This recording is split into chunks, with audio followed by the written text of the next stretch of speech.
En el mundo, alrededor de 1.800 millones de personas carecen de vivienda, mientras que en muchas grandes ciudades existen cientos de miles de casas vacías. Paradójicamente, a pesar de esta realidad, su valor sigue aumentando año tras año. Aunque la vivienda es un derecho humano que el Estado debe garantizar, millones de personas en el mundo enfrentan una realidad muy distinta. Los altísimos costos, resultado de la especulación financiera, agravan un panorama de desalojos, desplazamientos forzados y hogares sin servicios adecuados. De acuerdo con el Censo de Población y Vivienda 2020 del INEGI, en México hay 6.155.682 viviendas deshabitadas. Es decir, hay más viviendas abandonadas que personas viviendo en Uruguay o Panamá. Además, en los últimos 10 años, el número de viviendas abandonadas en México aumentó un 24%, según los censos más recientes del INEGI. En estados como Morelos, Hidalgo y Guerrero, la tasa de viviendas habitadas alcanza o supera el 30%. Esto significa que aproximadamente 1 de cada 3 viviendas particulares en México está deshabilitada o se utiliza de manera temporal. En México ocurre un fenómeno contradictorio. Mientras millones de personas buscan una vivienda, millones de casas permanecen vacías. Lógicamente, la abundancia de viviendas desocupadas debería facilitar su acceso y reducir sus costos, pero sucede lo contrario. Los precios siguen aumentando año tras año. Entonces, ¿por qué a pesar de la gran cantidad de edificios y viviendas nuevas, tan pocas personas pueden habitarlas? ¿Por qué los precios de la vivienda siguen aumentando sin control?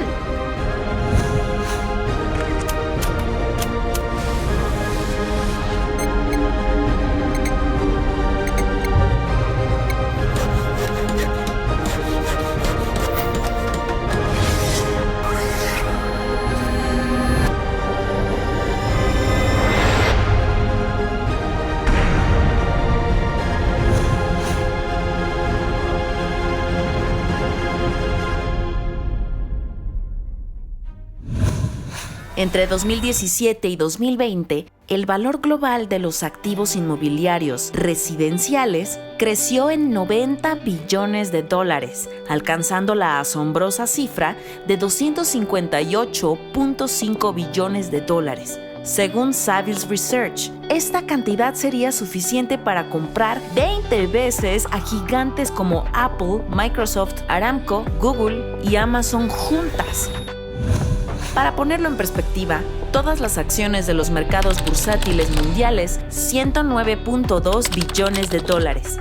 El PIB mundial es de $84.8 billones y todo el oro que se ha extraído vale apenas $12.1 billones. La Ciudad de México no es la excepción. En los últimos 20 años, el precio de la vivienda ha aumentado aproximadamente un 400%. Muy por encima del incremento salarial. ¿Cómo llegamos a esta situación?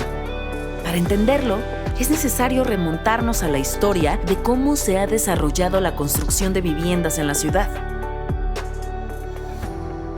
Digamos, el crecimiento de la ciudad a partir de los 40s y 50s pues llevó a tener un volumen muy importante de producción de vivienda que desde lo académico se le ha llamado autoproducción, ¿no? En ese primer momento, la autoproducción fue, digamos que el principal mecanismo mediante el cual las familias accedían a la vivienda. A finales de los 40s se empezaron a desarrollar algunas primeras experiencias en términos de política pública desde el Estado para poder producir vivienda desde el mismo Estado, ¿no? Lo que se le ha llamado las producciones públicas directas, ¿no? Entre ellos, uno de los primeros conjuntos desarrollados o multifamiliares desarrollados es este multifamiliar, que es el multifamiliar Miguel Alemán.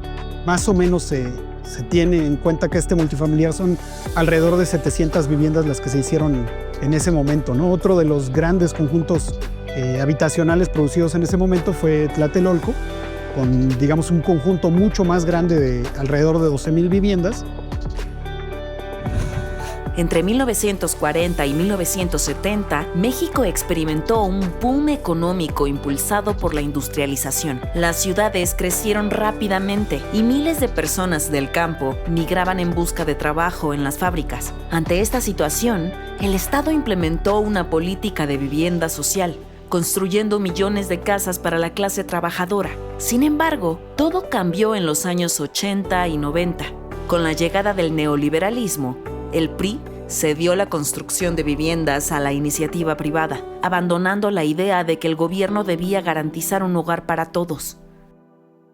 Básicamente a partir de, digamos, de la década del 2000, pues es donde ya empieza a darse una mayor penetración del mercado inmobiliario en la producción de vivienda, ¿no?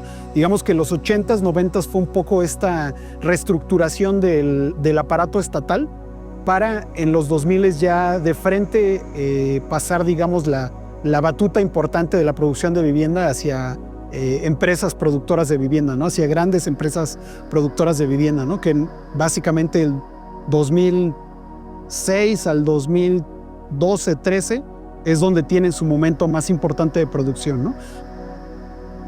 Este esquema tuvo un auge en la primera década de este siglo, lo que significó la transformación de la vivienda de ser un derecho a una mercancía cotizada en los grandes mercados bursátiles. Con los gobiernos panistas empezó esta estrategia de construir vivienda barata, popular, le decían, pero pues lejísimos de las ciudades, ¿no? Digamos, lejísimos de los centros de trabajo, de los centros de educación, de ocio, etc. E incluso de los servicios públicos. Se construían incluso fraccionamientos donde no había transporte público que llegara a estos fraccionamientos, donde no llegaba agua, incluso algunos donde no había drenaje, ¿no? Entonces, ese fue como el primer paso antes de llegar a lo que tenemos ahora, que las inmobiliarias empezaron a invertir en este tipo de proyectos lejanos con viviendas baratas que seguían siendo accesibles, pero pues que tenían muchas carencias, ¿no? Estas grandes productoras de vivienda masiva en periferia, digamos, por un lado, muchas de estas estuvieron, digamos, cotizando en las bolsas mexicanas de valores y en algunas otras bolsas en el mundo, ¿no? En España, en Nueva York, etcétera, ¿no? Y a partir de esto, pues lo que hacían era emisión de deuda y captación de recursos para la producción de esta vivienda, ¿no? Digamos, estaban como estas dos, digamos, grandes fuentes de financiamiento, ¿no? Una, el Estado, a través de subsidios, y otra, el acercamiento de capitales locales o globales desde la emisión de deuda de estas grandes empresas. De este modo, la vivienda se transformó en una de las principales fuentes de riqueza del planeta y en uno de los sectores de inversión menos regulados. Esto la convierte en un negocio muy lucrativo para gigantes de la inversión como Blackstone, el líder mundial en inversiones inmobiliarias y el mayor propietario privado de Estados Unidos, que ha impulsado el aumento de los precios a nivel global a un ritmo mucho mayor que el de los salarios. En México, el capitalismo desenfrenado se mezcló con la corrupción y la mala regulación en el sector inmobiliario, lo que produjo uno de los mayores fracasos de producción de vivienda en la historia del país.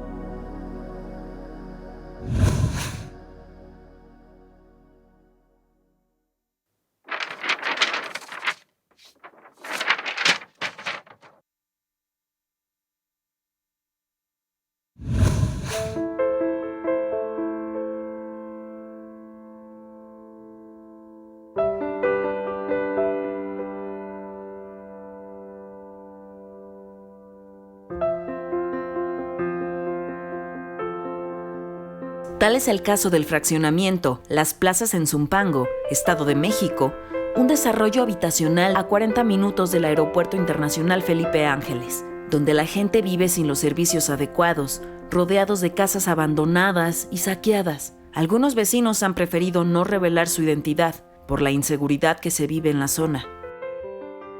Pues estamos en el fraccionamiento Las Plazas. Tengo viviendo aquí 10 años. 10 años viviendo y pues hasta apenas ahorita esto ya se está desgastando, se está deplorando bastante.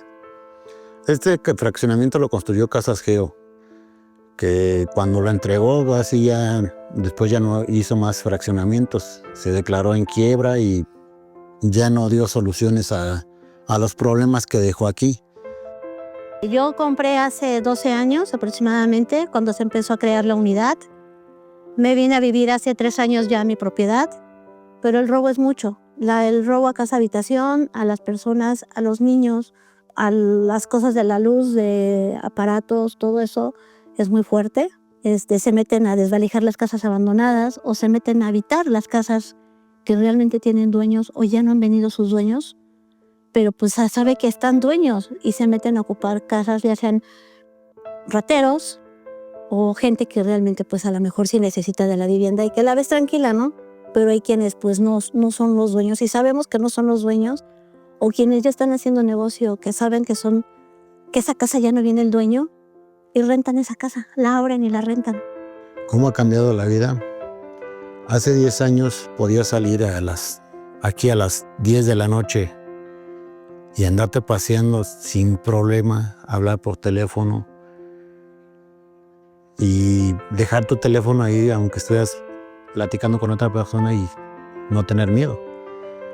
Ahorita sales a las 10 de la noche, tienes miedo porque ya pasó el de la moto, que ya pasó el que va caminando y se te quedó viendo y ya no sabes ni de quién es, ya no los conoces. Yo vivía en la alcaldía Cuauhtémoc, allá en La Guerrero. ¿Por qué optamos por venirnos a vivir acá? Primero porque mi esposo, yo tuve un accidente, me pensionan a mí, la economía nos baja mucho, entonces o pagábamos renta o comíamos. Zumpango es el tercer municipio después de Ciudad Juárez y Reynosa con mayor cantidad de casas del Infonavit abandonadas. Entre sus más de 13,000 viviendas en el olvido, son comunes los letreros de "se renta" y las ventanas tapadas con ladrillos para evitar que las ocupen.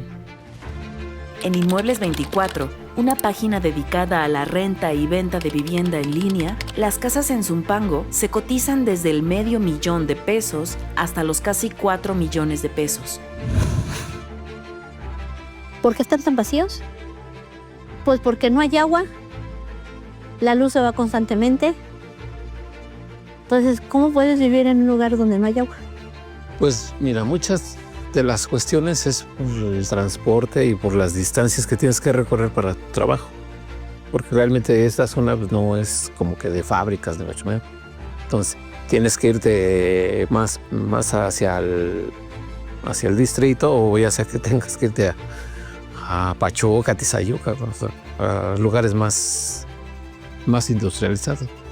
Ahora sí que por falta de todo, nada hay como que cerquita, entonces la gente decide irse, mudarse de aquí. A pesar de que a lo mejor son sus casas, prefieren dejarlas e irse a un lugar más céntrico.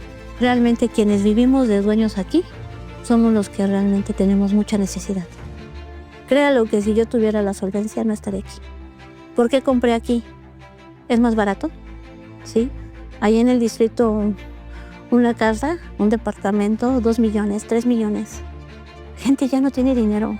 Nuestra economía ha bajado mucho. Un sueldo de 8,000 pesos, te cobran 4,000 pesos de Infonavit. ¿Con 4,000 pesos vas a vivir? ¿Tú como joven? Si eres casado o no eres casado, no vives. Entre que pagas tus pasajes, tu alimento, tu luz, tu gas. O sea, no puedes. No puede, o sea, uno vivir con eso. Y menos pensionado. Entonces, realmente, si te das cuenta, los que somos dueños, o es gente ya mayor. Unos se han quedado, porque la verdad, como dicen ustedes, sí, dejar lo que compraron, pues sí está algo difícil. Y volver otra vez a la Ciudad de México a rentar y seguir pagando la casa, pues prefiero quedarme, terminar de pagar la casa y luego venderla. A mí me faltan 15 años todavía.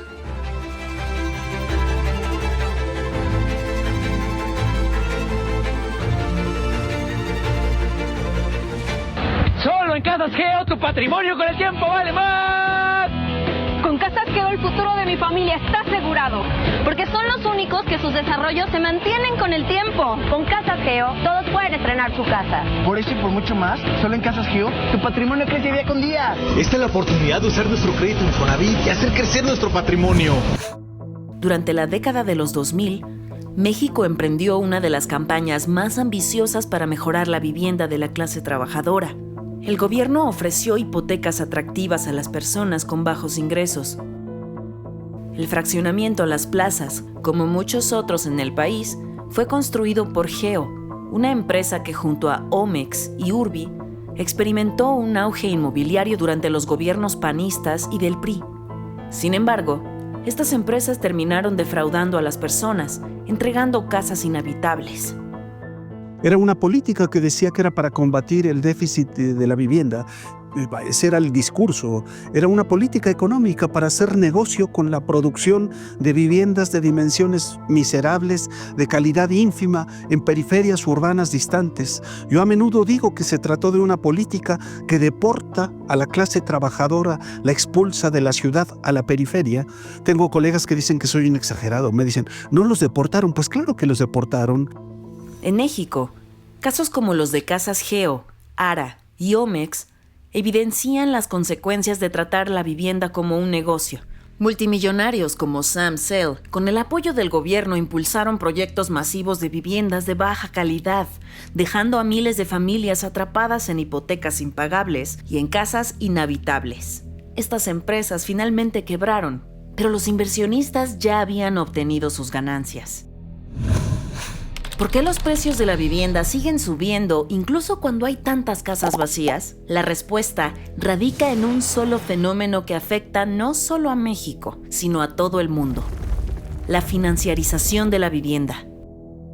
Financiarización es un neologismo que deriva del sustantivo financiero.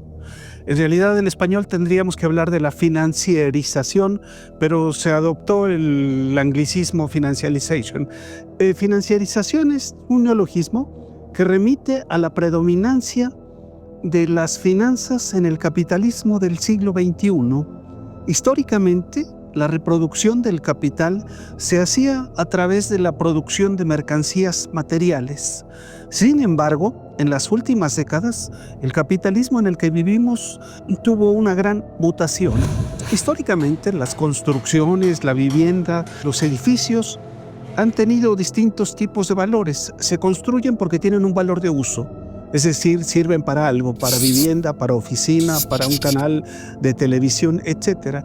Sin embargo, en el mundo capitalista, intrínsecamente, la construcción es una forma de acumular capital. Es decir, muchos capitales que no encontraban dónde invertirse, pues se invertían en la construcción. Sin embargo, desde la década de los 90 asistimos a una revolución financiero-inmobiliaria, porque los edificios físicos inmuebles se transformaron en activos móviles financieros. En lugar de ver la vivienda como un derecho, los inversionistas y grandes corporaciones la ven como un negocio. Compran propiedades no para que alguien viva en ellas, sino como una inversión. Es un activo que genera ganancias, no un hogar. Luego, el dinero fluye en un ciclo constante. Los bancos financian a grandes desarrolladoras que construyen más viviendas, pero en zonas donde el precio es alto. Y cuando los inversionistas compran estas casas, muchas veces se quedan vacías esperando que su valor suba. Este sistema es el que hace que la vivienda se convierta en un negocio global, dejando a millones de personas sin casa mientras las casas vacías se acumulan. Así, la financiarización sigue impulsando la crisis de vivienda, tanto en México como en todo el mundo. Los edificios se construyen porque amparan activos financieros que se cotizan en la bolsa de valores. Esto es lo importante. Si los edificios se rentan, si los edificios se venden, es totalmente secundario. Construir edificios fantasmas, barrios fantasmas, no importa, porque no están hechos para ser habitados, para ser vendidos, para ser alquilados. Están hechos para amparar activos fiduciarios que se cotizan, que se compran, venden en la bolsa de valores. Muchas veces para que esa inversión tenga el rendimiento que esperan en 1 o 2 años, en el corto plazo, las viviendas nuevas tienen que quedarse vacías, ¿sí? Porque si la habitan, pues puede que quien habite la vivienda dañe la vivienda, tenga que meterle mantenimiento cuando la quieran volver a vender, o puede que no se quieran salir, por lo que sea. Entonces, lo que termina pasando es que, un gran porcentaje de estas viviendas nuevas y de lujo que se están construyendo, pues no se habitan.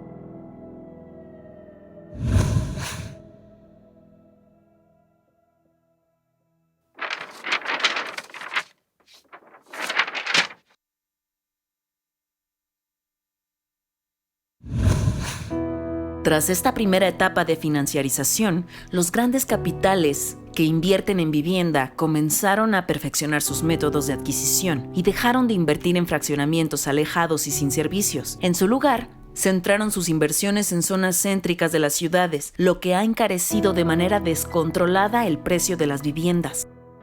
En economía dirían desde una visión ortodoxa de libre mercado que si la vivienda está aumentando de precio es porque hay una demanda que está haciendo que aumente el precio de las viviendas, ¿no? Esto no necesariamente es cierto porque para mí el ejemplo más claro es durante la pandemia. En la pandemia muchísimas personas jóvenes y no jóvenes también perdieron sus trabajos, entonces dejaron de tener el poder adquisitivo para pagar las viviendas donde habitaban y eso implicó que al final de cuentas muchas abandonaron las viviendas que rentaban, las dejan vacías y algo que era muy común ver, ahora sí que para cualquier persona que se pusiera a observar las colonias en la Ciudad de México, por ejemplo, te das una vuelta por la colonia del Valle y veías que había muchísimos letreros de se renta, ¿no? Según la teoría ortodoxa de la economía, eso implicaría que el precio de la vivienda tendría que haber bajado. Sin embargo, después de que se desocuparan cientos de casas y aumentara la oferta, el precio nunca bajó. Digamos, estos cárteles inmobiliarios que tantos han hablado, que no solo hay en la Benito Juárez, sino que hay en toda la Ciudad de México y en general en todo el país, pues son responsables de acaparar un porcentaje importante de las viviendas y al final de cuentas de decidir sobre los precios de las mismas sin que esta decisión responda a la demanda del mercado. Eso por un lado. Por otro lado, hay una espiral inflacionaria que se debe mucho a la especulación con los precios de las viviendas. También lo otro tema importante decir y que mucho se discute es que quienes tratan de desdeñar este argumento dicen que eso pasa en la Condesa y en la Roma y en ciertas colonias, en la del Valle, pero que pues eso no es un problema general de la ciudad, ¿no? Que eso no pasa en Iztapalapa, en Iztacalco. Y ese es un error porque el hecho de que suba el precio de la vivienda en estas zonas centrales se esparce como un efecto dominó, por decirlo así, a otras zonas de la ciudad. Detrás de estas inversiones inmobiliarias hay desde grandes constructoras hasta pequeñas inmobiliarias, todas participando en un mercado que ha perdido el contacto con las capacidades de compra de la mayoría de la población. Es una mezcla muy, muy grande de empresas, ¿no? Y sí es un conglomerado, por un lado, de empresas muy, muy grandes, ¿no? Empresas, algunas de ellas vinculadas a estos mecanismos de financiarización, ¿no? Como, digamos, se ha hablado mucho de las fibras, ¿no? Y otros mecanismos como los ECADES o los ERPIs, ¿no? Que algunos de ellos, pues bueno, son Fibra 1, Fibra Danos y nuevas fibras que se han construido en los últimos años. Una de las más grandes es Vigrant, ¿no? Que es el productor de vivienda vinculado a un CKD más importante adentro de la ciudad, ¿no? Sin embargo, no solamente son o han sido empresas vinculadas a un sector financiero, sino empresas que vienen directamente del sector inmobiliario, ¿no? Como algunas, digamos, toda esta construcción de proyectos como City Towers en esta zona digamos, cercana a Mítica, ¿no? Que llevaba pues bastantes años atrás de Mítica construyendo conjuntos verticales, ¿no? En un primer momento más cercanos a un sector medio, ¿no? Y en un momento más reciente, pues mucho más cercano a viviendas alrededor de los 7, 8 millones de pesos. Y un volumen muy, muy, muy, muy fuerte de pequeñas inmobiliarias, ¿no? O pequeñas constructoras que a su vez se vinculan con empresas que solamente se dedican a comercializar, ¿no? Todas estas nuevas inversiones inmobiliarias encarecen la ciudad. Encarecen los barrios en donde se instalan estas construcciones y además tienen un efecto expansivo. No solamente es que afectan al vecino, sino comienzan a afectar grandes extensiones, grandes territorios urbanos, al grado que, por ejemplo, en 2024, en la mitad del territorio de la Ciudad de México, antes Distrito Federal, es imposible encontrar una vivienda por menos de 5 millones de pesos. Y del 2010 al 2020, más o menos el 60% de la construcción de vivienda adentro de la Ciudad de México ha sido, el 60% del crecimiento de la vivienda ha sido crecimiento derivado del sector inmobiliario, ¿no? Una forma de regular estos mercados es defender el uso del suelo. ¿De qué sirve que el gobierno, en este caso el legislativo, haga programas de desarrollo urbano y diga acá solamente se permiten usos habitacionales, comerciales, cuando después cada quien hace lo que se le pegue la gana, ¿no? Un gobierno responsable debiera defender el uso del suelo. Esto es vivienda. Además, debiera catalogar varios barrios como vivienda social. Acá es vivienda social y solamente se puede hacer en venta o en alquiler vivienda social. Una segunda, que es la que yo pienso que debe hacer el gobierno, debe de hacer vivienda en alquiler moderado.